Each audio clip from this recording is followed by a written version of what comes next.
Okay guys, so we have finally arrived at the largest Starbucks in the world. So I am super excited. We are about to go on a tour.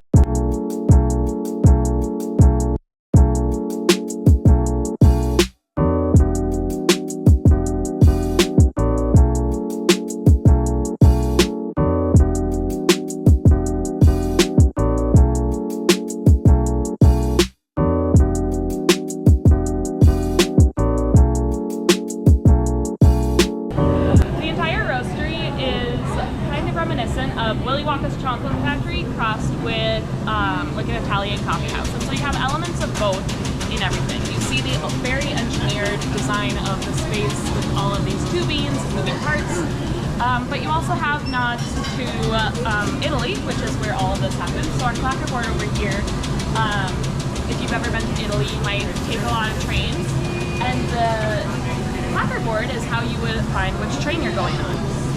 And so this is used for wayfinding. Right now they have trivia up. There's a lot of special things that they can feature on the clapperboard. They roast anywhere between 200 and 600 pounds of coffee a day here, so quite a lot of coffee. The way that it works is that we get these big old burlap bags from the farms. These are about 160 pounds of green coffee beans. We'll empty them into this table right over here. It's kind of like a big sieve. And so those beans will get sifted through. They make sure that only beans really make its way through. And it's connected to this chain vein above. And so you'll see these are going to sort by weight, and like size and density. There's also a few different magnets at this point, so any like magnetic pieces or like so anything that flaked off of machinery or any magnetic rocks, those will get taken out. Once they're done being sifted, you can see the chain veins moving. You'll see beans in the chain veins in just a little bit. They get moved all the way over to those silos where they wait to be roasted. So on this side right over here, you can see right now it's hooked up, so there's like tubing right here, and at some point in the middle of the process, usually around I think 390 degrees, it'll actually pop. So the coffee will like pop, kind of like popcorn, and you can hear it. That's called first pop, or first crack sometimes in the coffee industry. And that's literally when the bean, you know how there's like a little ridge here, it goes like that, and so that ridge like widens. So you'll see in like in green coffee beans, and I can show you more later, you have that ridge, but it's not nearly as deep. The first pop is usually when the bean has absorbed just so much heat it can't handle it, and it'll like release it out. There is something called second pop. That's usually for like darker roasts, more in third wave coffee shops, fourth wave coffee shops. We don't usually roast dark roasts here, so we usually take it to first pop and then a little farther, and then we have our lovely beans. So I think you can start to see some beans over there. The green beans are getting dropped in from that chain vein. Okay. So they're getting sorted. So it's kind of like a washing machine. They'll go in like a circle, so you'll see in that little peak hole beans getting spun around. And as they're spinning, they're getting exposed to like really lovely. I got some free smells for y'all. Free smells. Have a microblend fresh off the roaster. So here's a little bit more of what you would see. So it starts with like those green beans that are almost like gray. Sometimes they're gray, green, yellow, and then they start to dry up. And then you see in that middle, that's called cinnamon. So that's right. But when it starts to develop color, it's still not like a green that you would grind as brew, but it's starting to develop that color. That Maillard reaction is starting to happen. And as it progresses in that roast, it develops more color. You can also see that the size is getting bigger. So the beans are really dense, really hard, and really small. And by the end, you could break them apart with your hand. And they're also quite big compared. Where's the final product? And then if you compare them to the final product, you can kind of see that they've doubled in size from where we started. Yeah, you can also even like break one in your hand. And so the difference between that and this guy is about 11 minutes of fire. We call it the mucilage. Okay. And then underneath that mucilage, there's our parchment layer. It's like a thin, almost like papery layer that like protects the seed. And then underneath that finally is our bean. And so how we process the cherry makes a pretty big difference on flavor. So I know you've probably seen like Colombian coffee or Ethiopian coffee.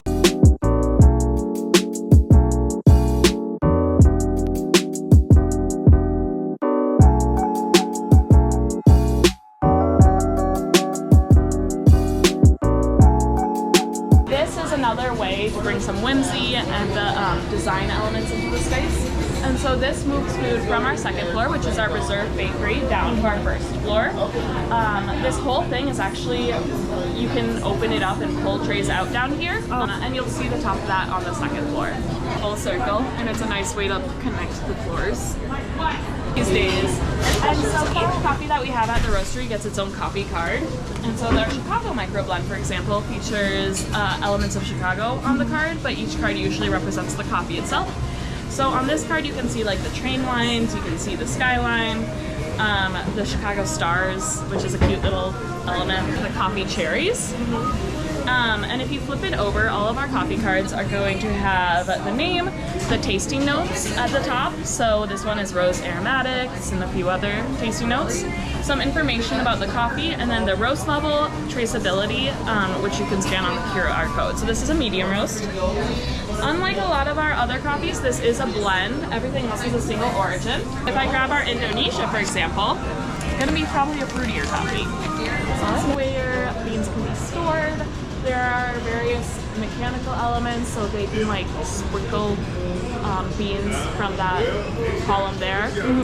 We're about to go on one of 3 spiral escalators in the United States. I think the other 2 are in Vegas. And so this will give a really cool view.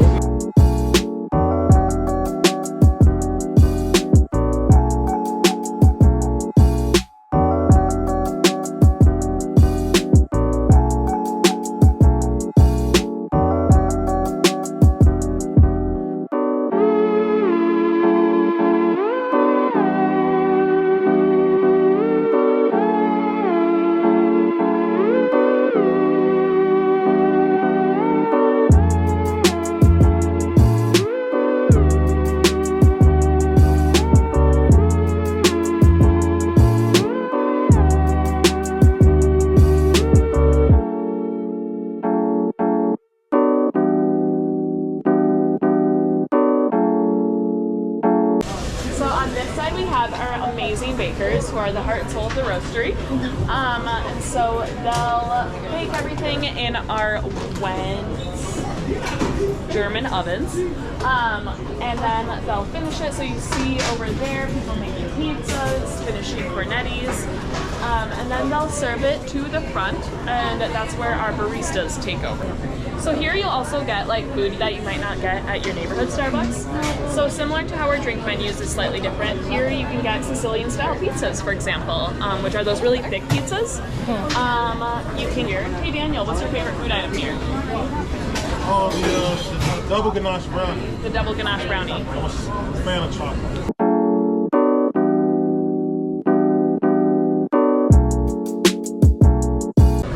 One of the really cool brewing methods is our siphon right over here. So this is also called a vacuum brewer.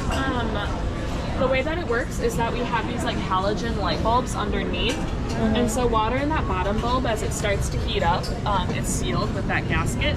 And so it'll start to accumulate hot like vapor at the top, and that'll push down on the water, so it goes up into that tube and into that top chamber where we brew our coffee. So we add the beans in, we brew it for about 90 seconds, and then we take it off heat, and then it siphons or vacuums that coffee down through a filter.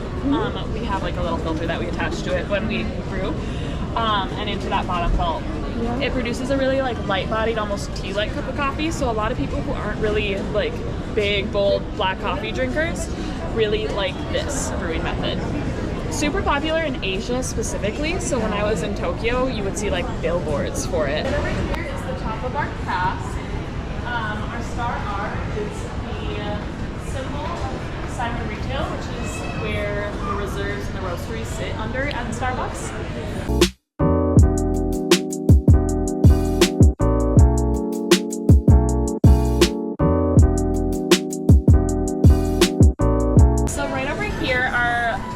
Whiskey barrels. We don't actually age any coffee in here. It's Chicago outside. It wouldn't be very good.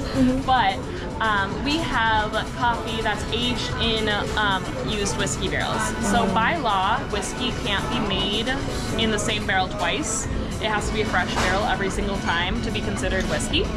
And so we use old Knob Creek whiskey barrels, and we age our green beans, so those hard beans that you saw downstairs, in our whiskey barrels. During that time, they like roll it around, make sure all those beans are exposed to the same amount of that wood, and then we take them out, we roast them, we cold brew them, and we sweeten it up with a little bit of vanilla, and we get this. Okay, cheers.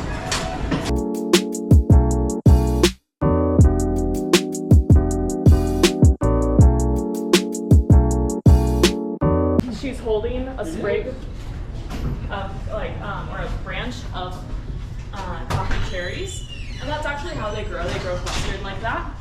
Her earrings are coffee beans. I just noticed that recently, and everything from like the coffee in her hand to like the art behind her is like very intentionally thought out. Here you can see our mixologist hustling. Just a cool view. You can see the John Hancock, which is one of the more iconic buildings in Chicago, as well as the Allerton Hotel. You can see Michigan Avenue underneath us.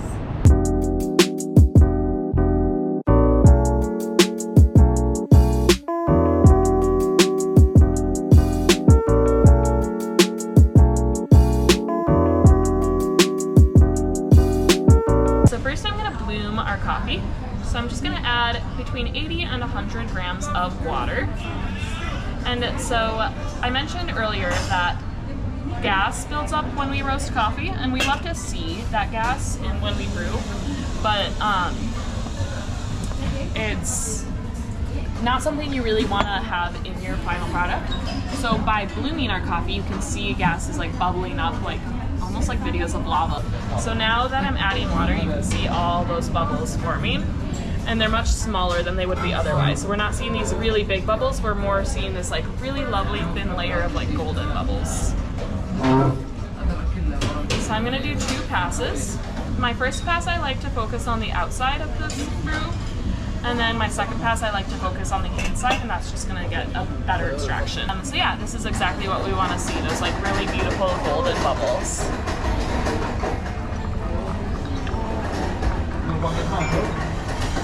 For this last part, I'm gonna focus that brew in the middle, and we're going at 720 milliliters. So I have this scale right here that's helping me out. So that is the end of the brew. The nice thing about a Chemex is that it has this little belly button here too, so we'll know if we were weighing our water that it would be done when it reached just over that belly button. Oh, that's nice. The Chemex itself was invented in the 40s by a guy named Dr. Schlumbaum. This is exactly what we want to see. So this is the thin layer of coffee around the edges, and then a nice flat bottom. None of the coffee looks like mud almost, and so that's a good sign that it was ground.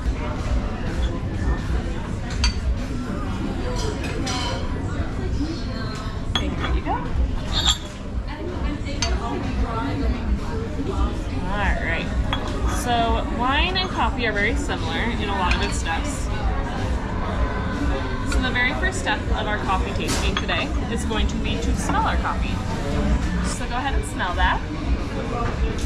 If you want to be a little bit more thorough, you can cover it so you let that steam build up, and then just like funnel it to your nose so that you can smell it. So now the next step is to slurp. So as loud as you can get, you're going to want to aerate that coffee and really coat your entire mouth.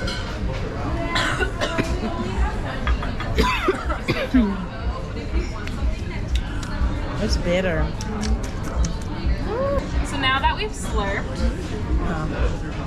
we're gonna locate. So where in your mouth are you experiencing your coffee? And it doesn't have to be just flavor. It can be sensations. So maybe it looks like you have some thoughts. Mine is towards the back of my throat. Yeah, mine is like the back of my tongue. Yeah, I'm getting some like dryness in the middle of my tongue too, with some of that earthiness in the back. Absolutely. You also might notice like the sides of your tongue are salivating a little bit. So really just focusing on what's going on in which locations in your mouth and where you're tasting that, where you're experiencing it. So like both mouthfeel and how it interacts with your mouth and that flavor. So then the last step is to describe. So thinking back to that coffee flavor wheel.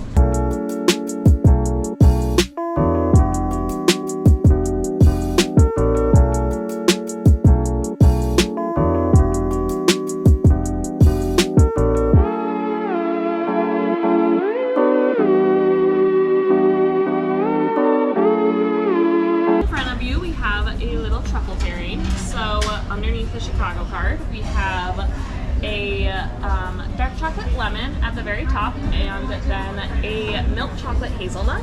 So for the coffee tasting, you're going to first sip your coffee, reacquaint yourself with that flavor, and then so then we are going to sip that, then take a little bite of the salted caramel. Make sure you get some of that filling. You're gonna chew it, don't swallow it though. Leave it on your tongue, and then we're going to take another sip of that coffee and see how it changes your experience with that coffee. So how did that salted caramel change your experience? You swallowed yours. It made it a little like it made it less bitter. That aftertaste, that bitter aftertaste once you take a sip of your coffee, it enhanced that aftertaste. It put like a sweeter spin. Yeah, absolutely. So now we're gonna try the other pairing. Feel free to cleanse with some water. And we're gonna do the same thing. So take a little bite of that Mexique dark chocolate. There is a filling that's gonna be less gooey, but make sure you get some of that. And to me, it made my swallow taste chocolatey instead of burnt or like bitter. Interesting. It just made it taste like I was swallowing like hot chocolate. Oh, nice. Okay, lovely. You might like our dark chocolate mocha then. But yeah, that just really goes to show how like different pairings can really bring things out. Yep, I'm gonna grab you some forks for that. But happy birthday. Thank you. And I really enjoyed the last hour or so. I don't know what time it is. With you guys. I think you did a really good job. It was very informative. I had no idea Starbucks was even had that much history behind it. So this is a strawberry lemon tart. Okay. So it's kind of like a strawberry lemonade in a dessert form. It's really tasty.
Damn, ass so fat like damn.